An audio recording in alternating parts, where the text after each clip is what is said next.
This is my writing to learn activities that I'm going to be using. The first one, we're still on Blood on the River with the fifth grade social studies content area. The first strategy is writing to think. This strategy allows students to jot down what they're thinking. The teacher asks a question, then students jot down ideas and answers to questions. This is a low stakes writing that encourages students to arrange thoughts. This isn't taken for a grade.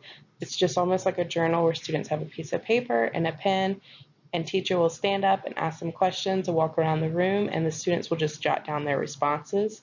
This gets them thinking and have them write it down, and they don't have the pressure of having to try to do the correct grammar, complete sentences, anything like that. So this just gets them into the practice of writing. The teacher calls it writing to think. How might we do this with the Blood on the River questions? Have the students get a piece of paper and a pen or a pencil, and some of the questions I'd ask is, what happened to Sam's parents? Do you think he wanted to go to the New World? What was Sam's job? And what was Captain Smith's motto? So these are text content questions where most of these answers are from the book, but also some of their opinions are in it too. And again, students are just jotting down their answers. They're writing to think, and there is no taking it for a grade, or they don't have to worry about the mechanics of writing. They're just getting into the practice of writing.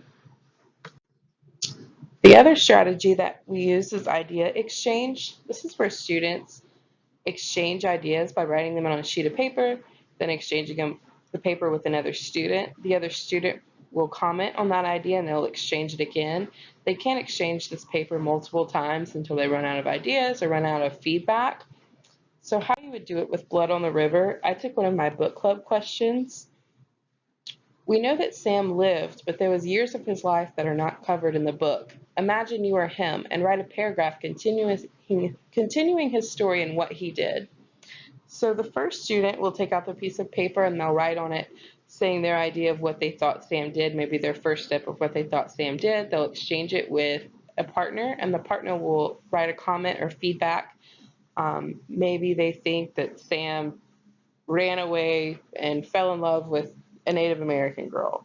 So the person might write feedback and say, well, I think it was this person that they might have fell in love with, or I don't think that that idea is text relevant because it says yada yada in the book.